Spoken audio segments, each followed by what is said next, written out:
Welcome back to the Daily Bible Summary. You should have read chapter 8 by now, so let's go ahead and look at some highlights.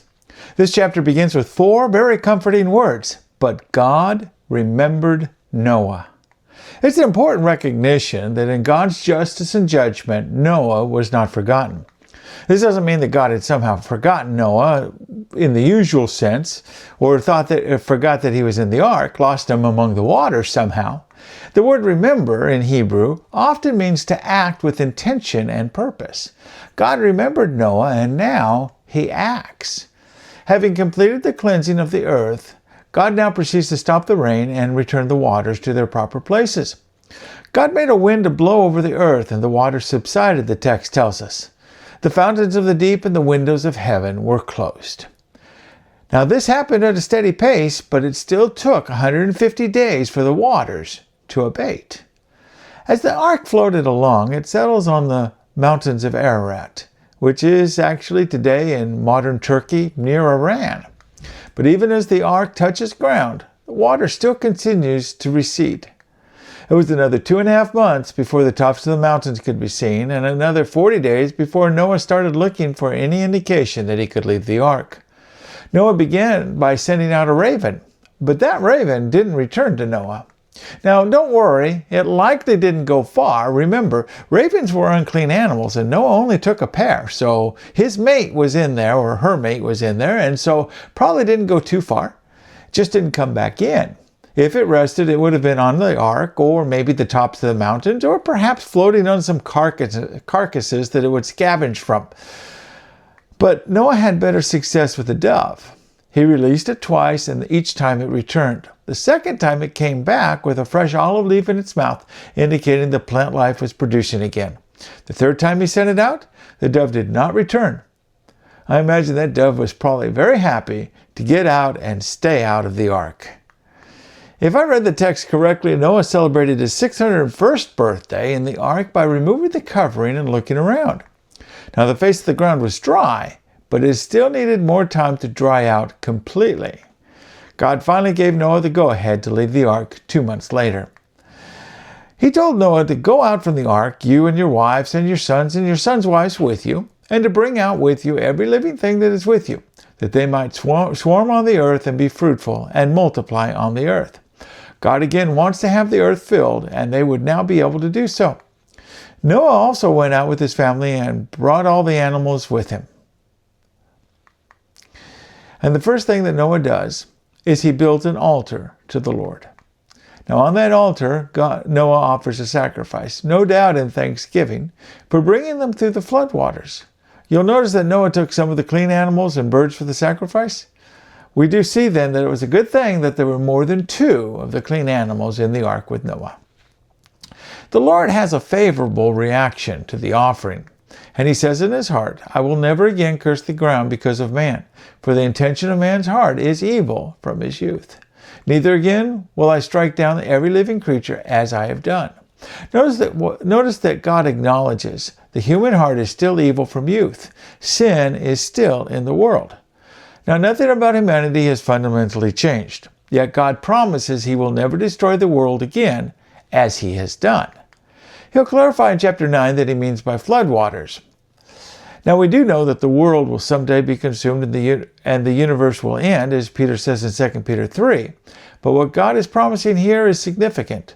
The world will go on. When I was younger, this promise gave me great comfort. I grew up in a time when nuclear war was the big threat and global cooling. Now, that was before global warming. Global cooling was gaining some traction. But I didn't worry about either because I knew we would still have seasons and harvest. Now, if God wanted to destroy the world through a nuclear holocaust, that was a different matter. But it wasn't going to happen without his approval. As God says, while the earth remains, seed time and harvest, cold and heat, summer and winter, day and night shall not cease. This is a covenant promise. The natural rhythms of the world will go on. Now here's a question worth considering. What's different this time? I mean, if humanity got so bad that God destroyed the world, why not again? Especially if we have hearts that are evil from our youth. I think there are 3 reasons why God can now promise to forego another worldwide flood and I could be wrong, but I want you to consider these three. First, our lifespans will become shorter. Well, a 20-year-old doesn't think of death much. By the time we reach 50, it's much more on our minds. Much sooner than it would be if you knew you were going to live to be 500 to 900 years old. Shorter lifespans means sin doesn't have as long to compound within one person's individual life and influence them so much. Second, we'll see that nations formed with languages that separate themselves in chapter 11. But before that, we'll see judgment given to man to judge their fellow man in chapter 9. This brings consequences to our actions sooner. Instead of wickedness spreading unchecked across a unified humanity, it will be contained by national and linguistic boundaries. Third, we'll see going forward judgments on nations and regions rather than on the whole world. If a group of people gets too bad, God will judge them, not allowing it to grow to infect the whole world. Think of Sodom and Gomorrah, the Canaanites, and later Assyria and Babylon. Regional judgments prevent the need for global judgment. So what lessons can we take away today? First, God remembers those who follow Him. Don't ever think that God has forgotten you, even if you find yourself isolated in a floating ark like Noah did, or a lion's den like Daniel did, or even a dry cistern like Jeremiah. He sees and He remembers. He will act on your behalf. Just remain faithful. When circumstances seem hopeless and God remains silent, remember, but God remembered Noah. He remembers you too. Second, gratitude should be our first response to something that God does for us. The first thing that Noah did after leaving the ark was to build an altar and offer sacrifice. He didn't go out and build a house. He didn't plant a garden. He didn't celebrate, but he worshiped. Thanksgiving came first. After a year in the ark, after surviving global judgment, Noah's priority was giving thanks to God. When God delivers you, and He will, is your first response gratitude?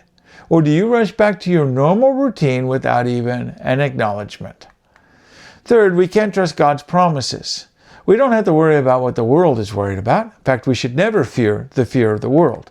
Many times people worry about things that they have little or no control over. If we're following God, if the world ends, then we're in heaven. If it doesn't, then there will be seasons and harvests. Not might be, but will be. God promised as much. Climate catastrophes, nuclear threats, pandemics, God is still sovereign. Trust His word more than you trust the headlines. Finally, sin is still a problem. God acknowledges this fact. The intention of man's heart is evil from his youth. This doesn't mean that we're born in sin with sin's guilt laid to our account, but we definitely have the influence of sin, which will rear its ugly head in Noah's life, even in the next chapter. The flood didn't fix humanity's sin problem. Only Christ can do that. Don't be surprised when people sin. Don't be shocked when the world acts worldly. Expect it to act worldly. But also recognize your own need for a Savior. Your heart is no different than those who perished in the flood, except by God's grace. Each day as we read, we can be impressed by God's planning and by His care for us. Tomorrow, Lord willing, we'll see God's instructions to Noah as He establishes His covenant, and we will continue to renew our minds.